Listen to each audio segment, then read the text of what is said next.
Hello students, welcome to my YouTube channel. This is Dr. Pranali Mishra. तो registration start हो चुके हैं, choice filling, locking सब एक प्रोसीजर आगे बढ़ रहा है, पर स्टिल अभी भी बहुत सारे स्टूडेंट्स हैं जो काफ़ी चीज़ों को लेके कंफ्यूज्ड हैं। मैंने अपने पिछले वीडियो के कमेंट्स में देखा था। सबसे बड़ा जो डाउट है अभी स्टूडेंट्स के बीच में वो है कि एएफएमसी पे क्यों टिक नहीं लगा पा रहे हैं वो इसीलिए नहीं लगा पा रहे हो आप क्योंकि जब आपने एप्लीकेशन फॉर्म फिल करा था एनटीए नीट का, तब आपने वहाँ पर एएफएमसी ऑप्शन को चेक बॉक्स नहीं टिक किया होगा कि आप फर्दर एएफएमसी के लिए भी अप्लाई करना चाहते हैं, इसीलिए ये ऑप्शन आपके लिए फ़िलहाल अवेलेबल नहीं हो पा रहा है। ये जो इन्फॉर्मेशन बुलेटिन है जो आपको स्क्रीन पर दिख रहा है, ये एमसीसी की ऑफ़िशियल वेबसाइट से मैंने डाउनलोड किया है और इसमें कुछ इम्पोर्टेंट बातें हैं जो मैं एक्सप्लेन करना चाहती हूँ सो दैट कोई भी मिस्टेक नहीं हो इस काउंसलिंग के प्रोसेस में। जो भी फ्रीक्वेंटली आस्क्ड क्वेश्चन्स होते हैं, जो स्टूडेंट्स काफ़ी पूछते हैं, वो भी मैं एक्सप्लेन करूँगी और जो एमसीसी ने समझाए हैं कुछ क्वेश्चन्स के आंसर, उनके बारे में भी हम एक-एक करके चीज़ों को समझते हैं। सो दिस वीडियो बहुत हेल्पफुल होने वाला है आपके लिए काउंसलिंग प्रोसेस में, इसीलिए try to watch this till the end ताकि कोई भी इम्पोर्टेंट चीज़ मिस नहीं हो।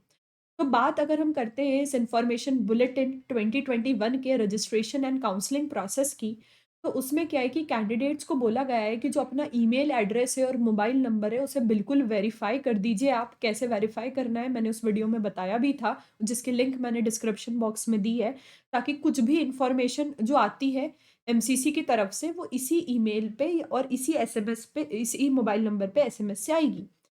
कोई भी complaint registered mobile number change करने की, ईमेल एड्रेस चेंज करने की अब एमसीसी नहीं लेगा क्योंकि बहुत बार वेरिफिकेशन करवाया है फेज़ 2 रजिस्ट्रेशन में भी और अभी भी करवाया गया है। कैंडिडेट्स को बोला जा रहा है कि लैपटॉप या कंप्यूटर से ही काउंसलिंग में पार्ट लें, मोबाइल को यूज़ करना अवॉइड करें, लेटेस्ट वर्ज़न क्रोम या जो भी आप ब्राउज़र यूज़ कर रहे हैं उसका रखें ताकि कोई भी टेक्निकल कॉम्प्लिकेशंस नहीं आएँ। फिर बोला जा रहा है कि जो एलिजिबल कैंडिडेट्स हैं या जो क्वालिफाइड कैंडिडेट्स हैं, उनको एमसीसी की वेबसाइट पर रजिस्टर करना पड़ेगा।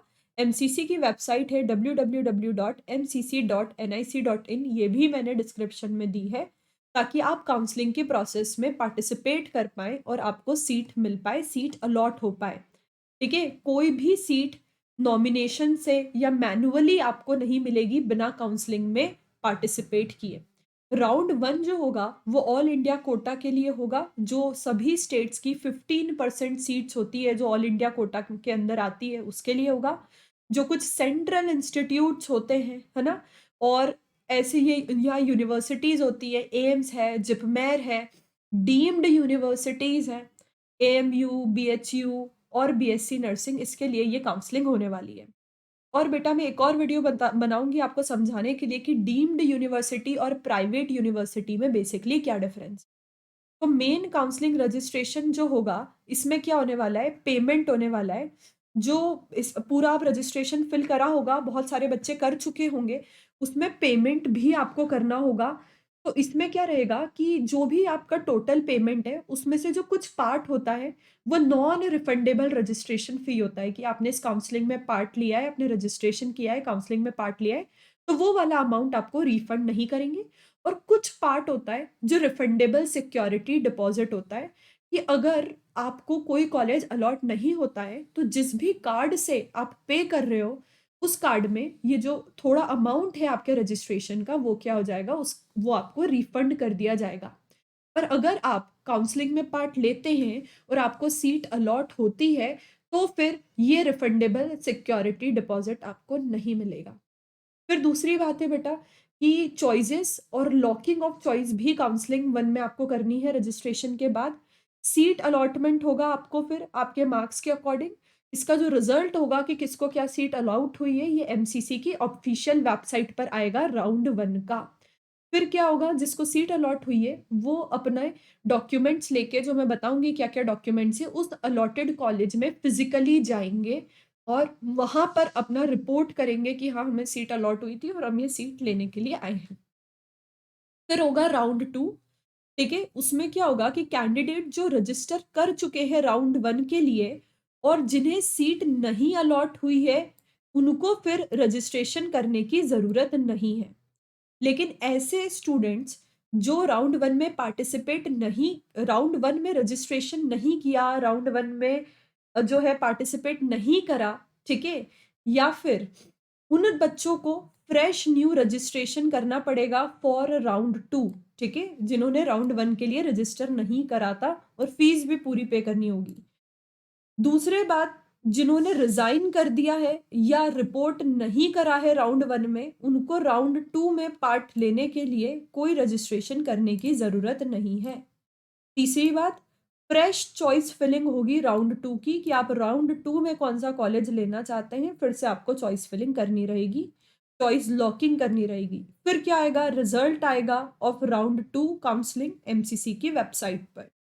रिपोर्टिंग करना पड़ेगा अगर आपको कॉलेज अलॉट होता है राउंड 2 में। आखिरी ये जो राउंड दिखा रहे हैं मॉपअप राउंड, इसमें क्या होगा, तो मॉपअप राउंड में ये होगा कि फ्रेश रजिस्ट्रेशन होगा और पेमेंट होगा रजिस्ट्रेशन का। किन किन कैंडिडेट्स का, उन कैंडिडेट्स का जिन्होंने रजिस्टर किया राउंड 2 में और एग्जिट हो गए, है ना, वो रजिस्टर कर सकते हैं फी पे करके, मतलब रजिस्ट्रेशन किया पर फी पे नहीं करी थी, अब वो करके इसको आगे कंटिन्यू कर सकते हैं। लेकिन जो ऑलरेडी ज्वाइन कर चुके हैं और एडमिशन ले चुके हैं राउंड 2 में, वो एलिजिबल नहीं रहेंगे मॉपअप राउंड में पार्टिसिपेट करने के लिए। तो जिन्होंने रजिस्टर किया लेकिन जिन्हें सीट नहीं मिली राउंड 1 राउंड 2 में, उनको रजिस्ट्रेशन करने की ज़रूरत नहीं है, लेकिन आपको फ्रेश चॉइस फिलिंग करनी होगी इस मॉपअप राउंड के लिए, और जो रिजल्ट होगा वो पब्लिश होगा एमसीसी की वेबसाइट पे मॉपअप राउंड का। अगर आपको फिर कॉलेज अलॉट हो जाता है मॉपअप राउंड में, तो आपको कॉलेज में जाके रिपोर्ट करना है। तो जो लिस्ट आएगी रजिस्टर्ड कैंडिडेट की, ये क्या आएगी, 10 टाइम्स ज़्यादा ही आती है ना, as the number of vacancy के कंपैरिजन में, ताकि है ना क्या हो जाए, कॉलेज अलॉट होते जाए उस सीक्वेंस के अकॉर्डिंग।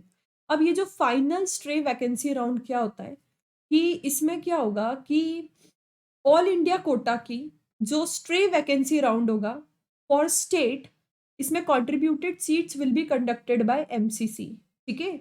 और इसमें क्या होगा कि जो भी एलिजिबिलिटी कंडीशंस है उनका ध्यान रखा जाएगा, और डीम्ड यूनिवर्सिटी के लिए जो स्ट्रे वैकेंसी राउंड होगा वो डीम यूनिवर्सिटी खुद कंडक्ट करेगी। इसके लिए कोई फ्रेश रजिस्ट्रेशन नहीं चाहिए, ये पुराने रजिस्ट्रेशन के बेसिस पर ही होगा, ठीक है। तो जो भी एलिजिबल कैंडिडेट्स हैं उनको एमसीसी वेबसाइट पर रजिस्टर करना बहुत जरूरी है, इसके बिना आगे चीजें प्रोसीड नहीं हो पाएगी। नाउ अब फ्रीक्वेंटली आस्क्ड क्वेश्चंस क्या क्या है, how to use registration and choice filling, तो ये मैं वीडियो ऑलरेडी बता चुकी हूँ कि आपको रजिस्ट्रेशन कैसे करना है। चॉइस फिलिंग की भी मैं वीडियो आपको बता दूंगी, आपको इस वेबसाइट पर जाना है, कैसे रजिस्ट्रेशन करना है, फिर चॉइसेस को फिल करना है, ठीक है। और इसके बाद आपको क्या होगा, देखना है कि कहाँ पे कितनी सीट्स अवेलेबल है और आपकी प्रेफरेंस ऑफ कॉलेजेस क्या है, उसी अकॉर्डिंग आपको आपकी चॉइसेस फिल करनी है।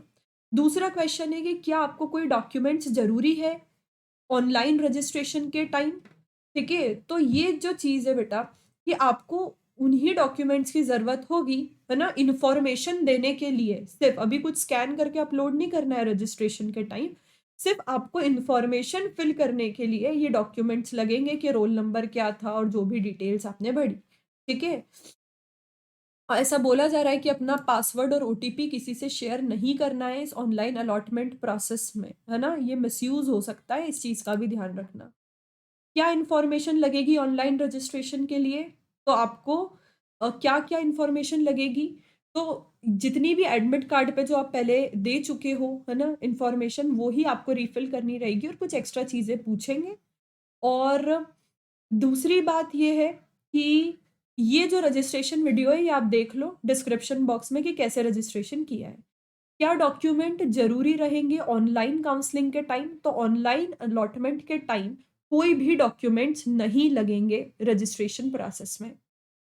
When I have to make the payment, payment कब करना है, तो जब रजिस्ट्रेशन कर दोगे उसके बाद आपको क्या करना है, पेमेंट पेज ऑटोमेटिकली अपीयर होगा, फिर आपको ऑनलाइन पेमेंट करना है, नेट बैंकिंग से, क्रेडिट कार्ड से, डेबिट कार्ड से, ठीक है, ये आप कर सकते हो, ठीक है। सक्सेसफुल पेमेंट हो जाता है उसके बाद ही आप चॉइस फिलिंग कर पाएंगे, उसके पहले चॉइस फिलिंग नहीं कर पाएंगे।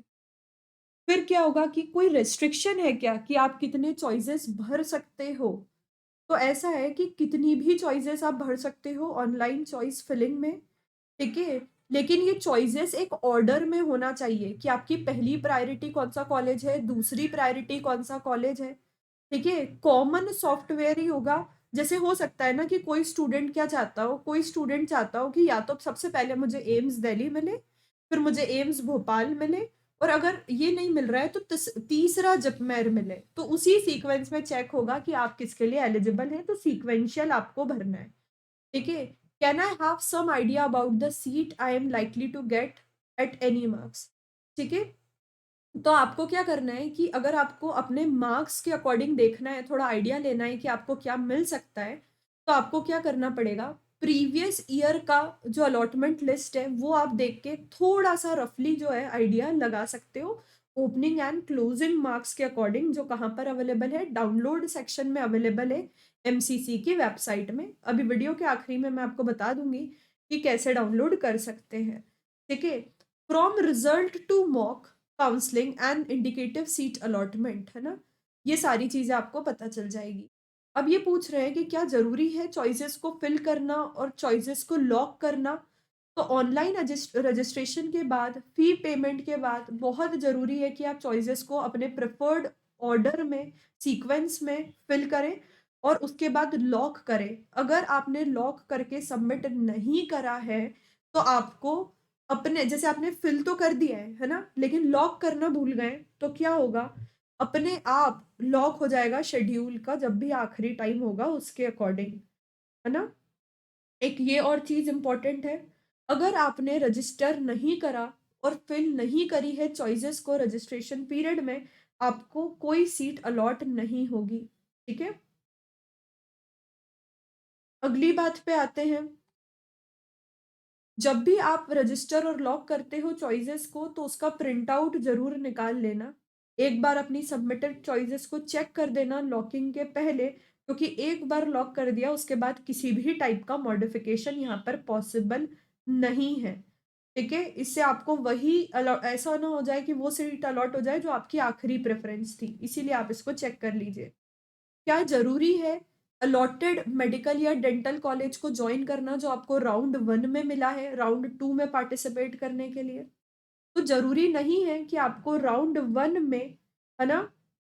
जो कॉलेज मिला है अगर आप वो नहीं लेना चाहते हो, तो no candidates need to report and join allotted college, है ना? क्योंकि ये फ्री एग्ज़िट है। अगर आपको क्या करना है, होल्ड करना है राउंड 1 की सीट कि नहीं मुझे अगर कुछ नहीं, जैसे ऐसा होता है ना कि पहले जो काउंसलिंग का राउंड 1 था उसमें आपको कोई मेडिकल की सीट मिल गई है। पर आपको लगता है कि राउंड 2 में शायद कुछ और अच्छी मिल जाएगी, पर आप राउंड 1 वाली खोना नहीं चाहते हो। तो आप क्या करोगे? आप राउंड 1 की सीट को फिज़िकली जॉइन कर लोगे और अपग्रेडेशन करवा लोगे राउंड 2 में, ताकि जो पहली सीट अलॉट हुई है वो एटलीस्ट आपसे मिस ना हो जाए, दूसरा अगर अपग्रेड होता हो या नहीं होता हो।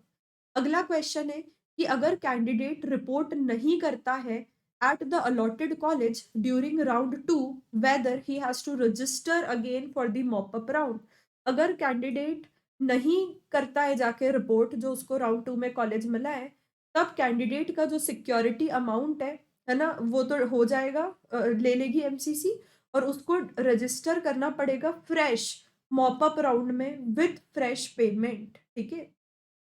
अगर कुछ new under graduate seats create होती है ना? या इंक्रीज़ होती है और आफ्टर स्टार्टिंग ऑफ काउंसलिंग उन्हें इंक्लूड किया जाएगा क्या? तो जो न्यूली क्रिएटेड सीट्स होंगी वो नहीं इंक्लूड होगी फर्स्ट राउंड में, क्योंकि उन्होंने रिपोर्ट नहीं करा, उन कॉलेजेस ने उस सीट के बारे में, या लेट रिपोर्ट करा, या फर्स्ट राउंड काउंसलिंग के स्टार्ट होने के बाद रिपोर्ट करा। लेकिन अगर कोई नई सीट आती है, तो वो सेकंड राउंड में ज़रूर इंक्लूड हो जाएगी, जब इन्फॉर्मेशन मिल जाएगी एमसीसी को बाय द मेडिकल और द डेंटल कॉलेज। और जब सेकंड राउंड का सीट मैट्रिक्स आएगा, तो उसमें भी वो वाली सीट्स का जो नंबर है वो शो होने लगेगा। अगला क्वेश्चन है, कौन एलिजिबल है सेकंड राउंड की काउंसलिंग के अलॉटमेंट के लिए? तो कौन-कौन एलिजिबल है सेकंड राउंड की सीट अलॉटमेंट के लिए? तो सबसे पहले रजिस्टर्ड कैंडिडेट जिन्होंने क्या करा, जिन्हें अलॉटमेंट नहीं मिला फर्स्ट राउंड में, है ना? वो मतलब अलाउड है। दूसरा, ऐसे रजिस्टर्ड कैंडिडेट जिन्हें सीट मिल गई है ना? फर्स्ट राउंड में, है ना? लेकिन कैंसल हो गई क्योंकि डॉक्यूमेंट वेरिफिकेशन नहीं हो पाया एडमिशन के टाइम, उन्हें भी अलाउ रहेगा कि वो सेकंड राउंड में सीट अलॉट हो पाए, है ना? अगर कोई चेंज्ड कैटेगरी से है, फॉर एग्जांपल किसी ने एससी कोटा फिल करके काउंसलिंग अटेंड करी और उनको उससे सीट मिल गई, लेकिन जब डॉक्यूमेंट वेरिफिकेशन होंगे, जहाँ जो भी सीट अलॉट होगी उस कॉलेज में, और वो नहीं प्रोड्यूस कर पाते या शो कर पाते अपना एससी सर्टिफिकेट, तो ऐसे में उनको वो जो अलॉटेड सीट थी वो उनकी डिसमिस हो जाएगी। तो फिर वो सेकंड राउंड में पार्ट ले सकते हैं, कैटेगरी को चेंज करके एक सेफ साइड ये ऑप्शन बनाया गया है। तीसरा, सेकंड राउंड ऑफ अलॉटमेंट में वो लोग पार्टिसिपेट कर सकते हैं जिन्होंने क्या करा है, रिपोर्ट कर दिया है अलॉटेड इंस्टीट्यूट में फर्स्ट राउंड में, और अब वो सेकंड राउंड में अपग्रेड करवाना चाहते हैं। और कौन पार्टिसिपेट कर सकता है? कैंडिडेट जिन्हें अलॉट हुई है सीट पर जिन्होंने ज्वाइन नहीं करा है, और ऐसे कैंडिडेट जिन्होंने रिजाइन कर दिया है अलॉटेड सीट का फर्स्ट राउंड एट कॉलेज। ठीक है? Who are not eligible for second round of allotment. कौन सेकेंड राउंड में पार्ट नहीं ले सकता? जिसने रजिस्टर नहीं करा राउंड 1 या राउंड 2 के लिए, वो नहीं ले सकता। और जो नॉन एलिजिबल हैं, है ना, या फिर जिनके पास डॉक्यूमेंट्स नहीं है, वो एलिजिबल नहीं है। क्या प्रोसीजर होगा सेकेंड राउंड का? तो जो सेकेंड राउंड ऑफ काउंसलिंग होगी उसमें फ्रेश सीट्स की जो मैट्रिक्स है वो शो हो जाएगी कि राउंड 1 के बाद कितनी सीट्स बच गई है ना? उसकी सीट मैट्रिक्स आपको एमसीसी की वेबसाइट पे शो हो जाएगी, जो भी अप्रूवल रहेगा एमसीसी और सभी कॉलेजेस का। उसके बाद क्या होगा कि ये जो सीट्स होंगी, है ना, जितनी अवेलेबल होगी उस हिसाब से सेकेंड राउंड की जो काउंसलिंग है उसकी fresh choice filling and choice locking हो जाएगी। उन सीट्स के अकॉर्डिंग आपको क्या होगा, मिल जाएगा। ठीक है? अब क्या होगा, अगर हाँ, अगर एसटी की जो कैटेगरी है जिसमें पीडब्ल्यूडी और सीडब्ल्यू के लिए सीट्स अवेलेबल थी, ये नहीं फिल होती है, तो ये दूसरे एसटी कैंडिडेट्स ले पाएंगे, भले ही फिर वो पीडब्ल्यूडी या सीडब्ल्यू के नहीं हो। इस तरीके से ये चलता रहेगा, है ना? कन्वर्जन कैटेगरी सीक्वेंस में ऐसा चलेगा। ठीक है? जब पार्टिसिपेशन होगा राउंड 2 का और मॉपअप कैंडिडेट्स का, इन्हें फ्रेश चॉइस फिलिंग करनी है।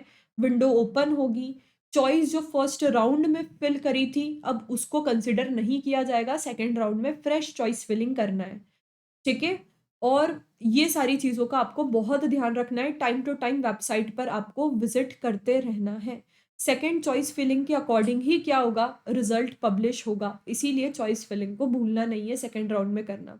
क्या एक पार्टिसिपेंट जो है सेकेंड राउंड में पार्टिसिपेट कर सकता है बिना सबमिट करे चॉइसेस को? तो नहीं करेगा। अगर आप फ्रेश चॉइसेस नहीं फिल कर रहे हो, चॉइस फिलिंग नहीं कर रहे हो, तो नहीं होगा। ठीक है? चॉइस फिलिंग के बिना आपको नहीं अलॉट होगी। जो पहले अगर कुछ हो चुकी थी वो आप ले सकते हो, इसके अलावा नहीं ले पाओगे। ठीक है? तो ऐसे में the candidate will not be considered for allotment of seat during round 2। ठीक है? अगर राउंड 1 में कुछ मिल गया था और ज्वाइन कर चुका है उसको वो रख सकता है, लेकिन राउंड 2 से नई सीट्स नहीं मिलेगी। Do I have to fill in the choices to participate in second round? बिल्कुल आपको चॉइसेस को फिल करना है, फ्रेश चॉइसेस को फिल करना है। अगला सवाल है, अगर हमने second round of counselling join कर लिया है, क्या आप रिजाइन कर सकते हैं स्टेट कोटा या प्राइवेट कॉलेज की सीट? अगर आप ज्वाइन कर चुके हो सेकेंड राउंड की सीट को, आप नहीं वेकेट कर पाओगे second round seat as per the direction. ठीक है? तो सेकेंड बार जो काउंसलिंग में जो सेकेंड राउंड में सीट अलॉट होती है और आप ज्वाइन कर लेते हो, उसको आप रिजाइन नहीं कर पाओगे। ठीक है?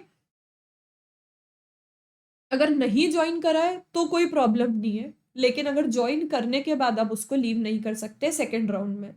अगर हम कंसेंट देते हैं अपग्रेडेशन का चॉइस का फर्स्ट राउंड में, और अगर आपको नई चॉइस जो आपकी है अपग्रेड वाली वो अलॉट हो जाती है, तो क्या ये ज़रूरी होगा क्या कि अपग्रेड के बाद जो मुझे कॉलेज मिला है मैं उसको ज्वाइन करूँ? तो अगर आपको फर्स्ट राउंड में कोई सीट मिलती है और आप अपग्रेडेशन के लिए अप्लाई करते हैं और अगर आपको अपग्रेडेड सीट मिल जाती है second round of allotment process में, तो पहली वाली तो ऑटोमेटिकली कैंसल हो जाएगी इमीडिएटली और किसी और को अलॉट हो जाएगी। और जो कैंडिडेट जिसे आपको नई सीट जो मिली है सेकेंड राउंड में, आपको वो ज्वाइन करना पड़ेगा। ठीक है? और ऑनलाइन एक लेटर आएगा कि राउंड 1 में ये मिला था, अब अपग्रेड होके राउंड 2 आ गया है और अगर आप सेकंड वाला जॉइन नहीं करते हो, तो आपको क्या होगा, आपको सीट भी नहीं मिलेगी, ठीक है? इसीलिए आपको फिर से रजिस्टर करना पड़ेगा मॉप अप राउंड में, तो सेकंड में जो अपग्रेडेशन मिले, उसको तुरंत जाके आप लोगों को जॉइन कर लेना है।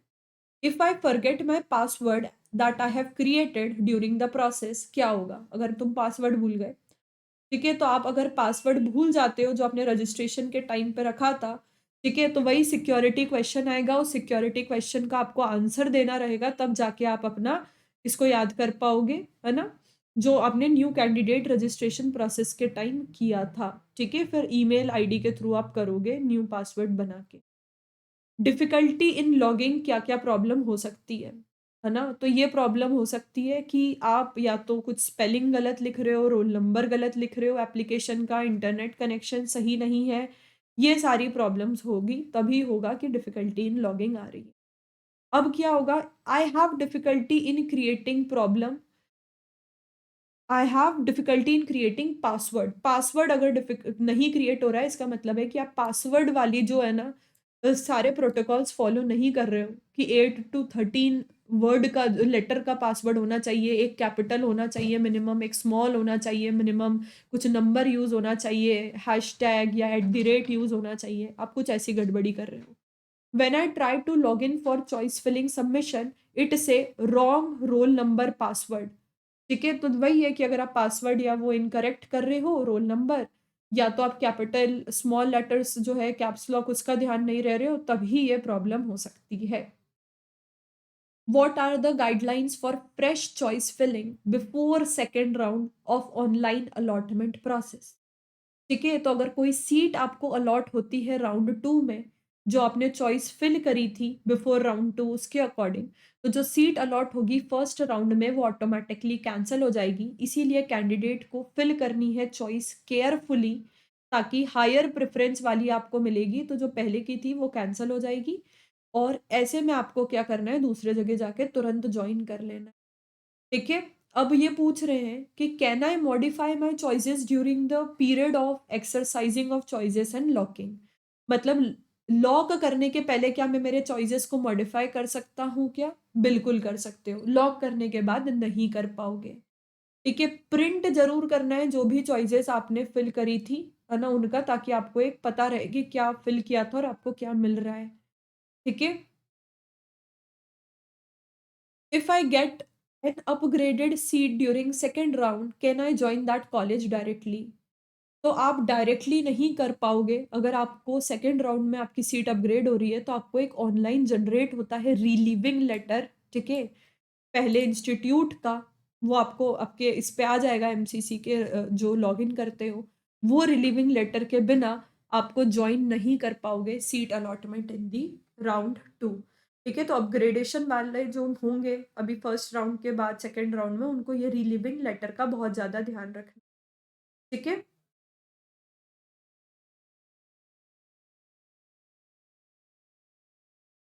अगर मैं अपग्रेड करता हूँ सीट सेम कॉलेज में because of change of category, do I have to take admission on the allotted seat again?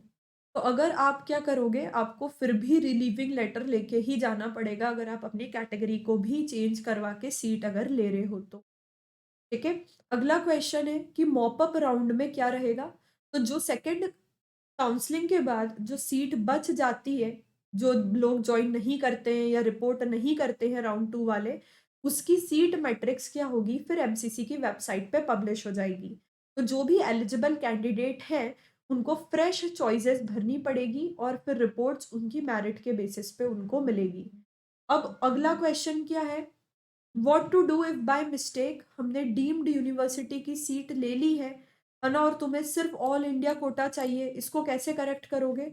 तो there is reset initialisation option, एक ऑप्शन आएगा रीसेट इनिशियलाइजेशन का। कहाँ पर आएगा? रजिस्ट्रेशन पेज पे, जहाँ पे कैंडिडेट को क्या करना है, रीसेट करना है प्रीवियस फिल्ड कोटा चॉइसेस, और फिर से तुम पर्टिकुलर्स फ़िल्ड कर सकते हो। ऑल्दो मैंने इतने ध्यान से समझाया है आपको पुराने वीडियो में, तो मुझे लगता है कि बहुत कम लोगों ने ये गलती करेगी, है ना, करी होगी। लेकिन ये बोल रहा है कि अगर आप न्यू रजिस्ट्रेशन करोगे तो आपको पेमेंट फीस देनी पड़ेगी रीसेट ऑप्शन यूज़ करने के बाद, ठीक है? After upgradation is allowed, whether upgradation is allowed for second round. तो सेकंड राउंड के बाद अपग्रेडेशन होता है क्या? नहीं। सेकंड राउंड के बाद अपग्रेडेशन अलाउड नहीं होगा। एक बार अगर आपने कोई सीट जॉइन कर ली है राउंड 2 में किसी भी यूनिवर्सिटी की, अब आप उसको वेकेट नहीं कर पाओगे, ठीक है? और आप फर्दर काउंसलिंग में या स्ट्रे वैकेंसी राउंड में भी पार्ट नहीं ले पाओगे, मतलब सेकंड में जो मिल गई वो मिल गई। स्ट्रे वैकेंसी राउंड के लिए कौन-कौन एप्लीकेबल है? तो कैंडिडेट जो जॉइन कर रहे हैं अलॉटेड सीट को राउंड 2 में, है ना? ऑल इंडिया कोटा की, है ना? और डीम्ड की, सेंट्रल की। दूसरा कैंडिडेट जो अलॉटेड है सीट मॉप अप राउंड में of MCC and not reported, और कैंडिडेट जो जॉइन कर चुके हैं इनके अलावा ही लोग एलिजिबल हैं। ये नहीं है जिनको सीट्स एक बार अलॉट हो चुकी है मॉप अप में या सेकंड राउंड में। एक बार सीट अलॉट हो गई है, अब आप नहीं जा सकते स्ट्रे वैकेंसी राउंड में, है ना? ये ध्यान रखना है आपको। क्या फ्रेश रजिस्ट्रेशन होगा क्या स्ट्रे वैकेंसी राउंड का? तो there will be no fresh registration available, ठीक है? जो पहले रजिस्टर कर चुके हैं उसी मेरिट पे होगा। अगर आप एलिजिबल रहेंगे क्या स्टेट कोटा के लिए? अगर आपको अलॉटेड हो चुकी है सीट सेकंड राउंड में, तो अगर किसी कैंडिडेट को सेकंड राउंड में सीट अलॉट हो चुकी है लेकिन उसने रिपोर्ट नहीं करा है इंस्टीट्यूट में, तो वो एग्जिट कर सकता है और उसको फीस भी रिफंडेबल जो सिक्योरिटी अमाउंट है वो भी मिल जाएगा।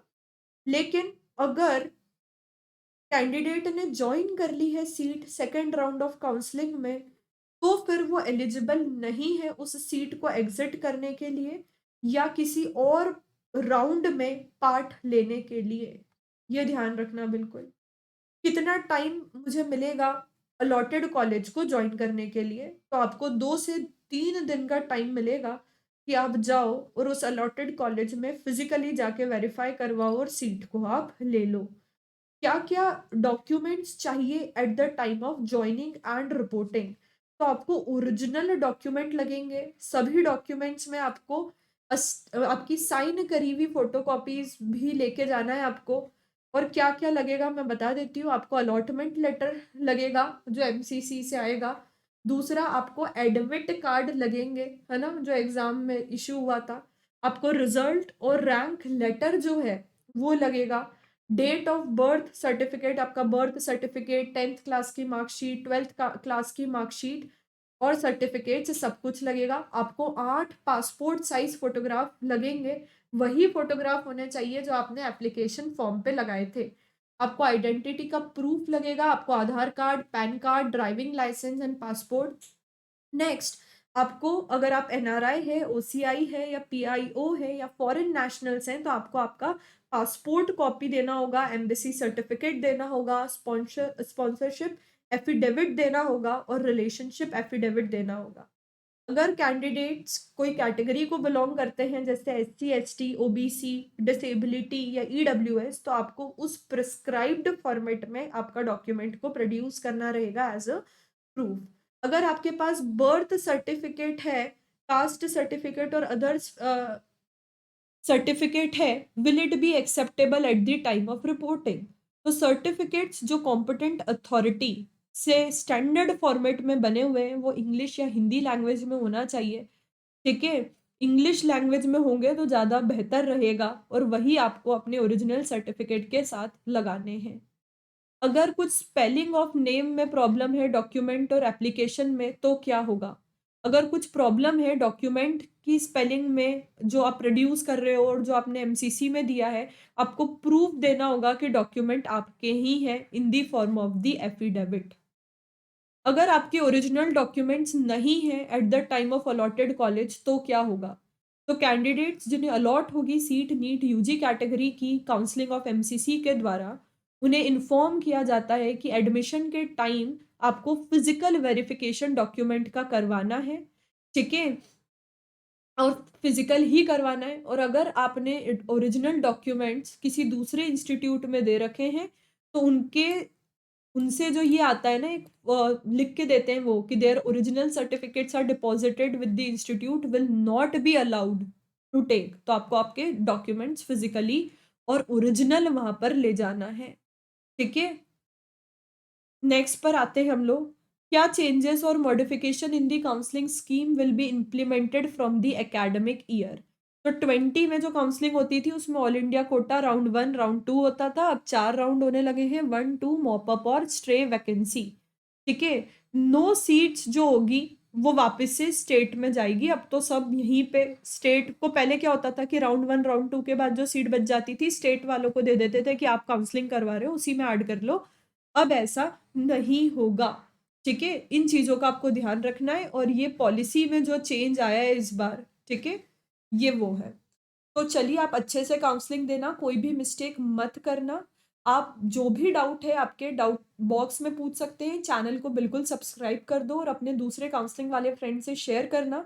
एंड टेलीग्राम और इंस्टाग्राम का दोनों का लिंक कमेंट बॉक्स में है, along with the MCC website and previous video. Do check for the further updates. मैं आगे आपको वीडियो बना के बताऊंगी कि डीम्ड और प्राइवेट में क्या डिफरेंस होता है, एंड डॉक्यूमेंट्स को और डिटेल में बताऊंगी जो आपको रेडी रखना चाहिए for counselling. Okay students, thank you.